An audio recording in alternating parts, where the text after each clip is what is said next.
Guys, what's going on? Welcome back to the channel. In case you've missed the news, if you own a 2021 to 2024 pickup truck with a 6.2 liter in it, you might be getting a new engine. We're going to go over that and a few tips to how to identify the problems before they become major. So let's get into it.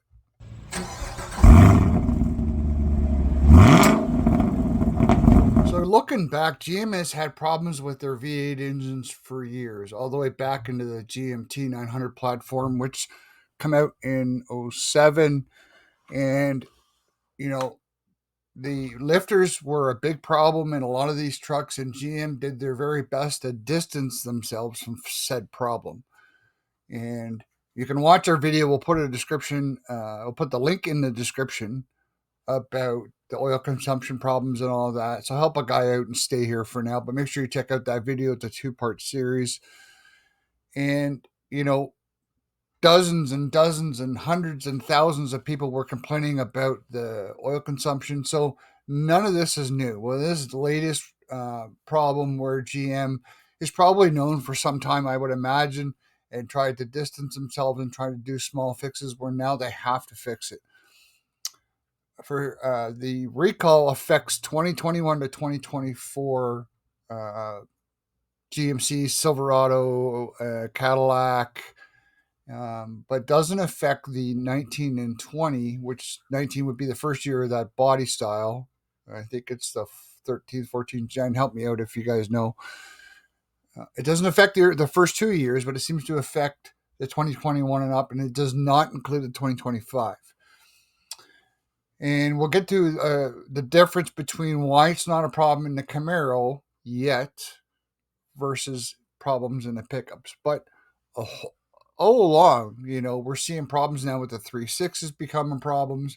The Equinox was a big problem with GM and their motor issues, and now the 6.2, who was fairly reliable and all that for the most part. Now we're seeing big differences, but I'm still not ruling out that we will see a problem in the Camaro, because as we'll go over the slight differences between the L87 and the LT1s, it seems to be they're blaming it on the crank and whatnot. But to me, this is sounding like a bearing issue. So what are the key differences between the 6.2 LT1 and the L87? So I Googled it so I could give you guys a more comprehensive explanation for those who are not familiar with the two and not mechanically inclined.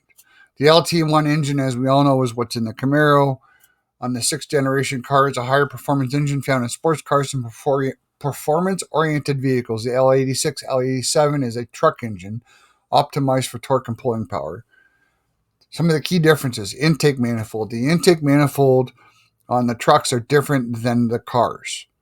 Oil pan. The oil pan is different. The L86, L87 has a different oil pan bowl pattern compared to the Gen 4 engines, making them not interchangeable with the LT1.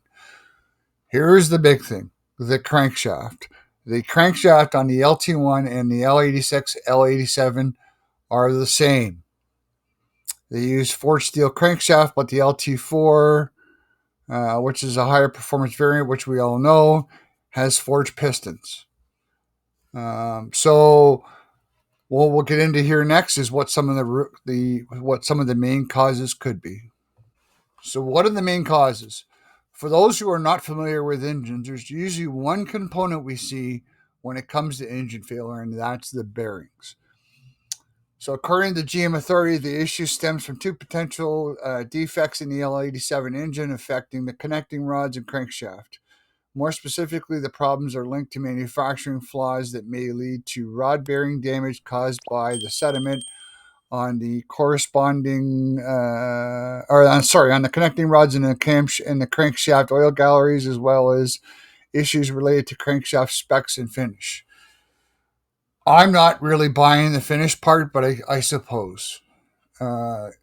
Again, when it comes down to engine failure, the culprit from time after time always seems to be, or at least one of them seems to be, the bearings. The bearings let go. GM's trying to save money and trying to make these engines as cheap as possible. And I don't blame them. They're trying to save money, but what happens when you try and save money is things tend to happen. So we're going to go over a few tips to help you guys identify the problem before they become major. And just because your vehicle is not listed on this recall doesn't mean you couldn't have it. They have said that it's not a problem, but yours still could be. And we're going to show you, I'll give you a couple of tips on how to identify them. So, what can you expect when you book your appointment? So, this snippet I got from the GM Authority says to remedy the issue, a GM technician will inspect the engine, and if the related defects are identified, replace the engine. If the engine is unaffected by the defects, the dealer will replace the engine oil with a higher viscosity, update the filler cap, oil filter, and owner's manual. From the research that I found online, says that GM is going to change and move to that higher viscosity, being 0W20. They're going to move to a 0W40. That 40 weight oil is going to help lubricate the bottom end and help the bearings and just put a better coating on the bearings to help them last longer. And we'll get into this a little bit later on, but Lake from the Motor Oil Geek has a good video on the recall and his expert advice on the 020 to the 040. So, guys, here's some tips on how to identify your early problems. And again, if you're not mechanically inclined and you're just one that gets in the truck or the car or whatever and drives it and takes it to the dealer or the mechanic, that's okay. We're going to help you identify what some potential problems could be. So, whether you do your oil, if you do your oil change yourself, you'll probably catch it faster, but you could always ask your mechanic to check your oil as it's coming out. It's typically either at the beginning or you'll see it at the tail end. Inspect your oil changes for like silvery glitter or any small bearing material. What I would like to do is get a very fine funnel and run it over that oil and just have a look and see as it's coming out throughout most of the drainage. Another good tip is use oil analysis. I follow Lake from the Motor Oil Geek on YouTube. He's a really good resource. They do oil analysis where you can send it out. He's in Ohio. He doesn't even know I'm doing this, but I know I trust his videos, and I've heard a lot. I know a lot of guys follow him. So we'll put the link for that in the description. You can send your oil away if you think that there's some problems. The keynote is be prepared. Before you go to that dealer, have your answers before you go to the dealer, because the dealer will try to talk you out of it, and you'll have proof to say, well, here you go. Well, we have a problem. So always prepare yourself with knowledge before you go into that dealer, because they will try and talk you out of it at every opportunity they can. So my thoughts in closing. I think that GM is not, you're going to take your vehicle in, they're going to check the oil and this and that. They're going to check for symptoms within their parameters.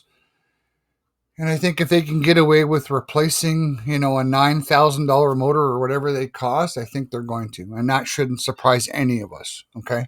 That's why I say do your homework. But in the end, this is a problem that's been going on for years. The oil consumption, the lifter problems. Well, now they've had to fix it because of all the complaints.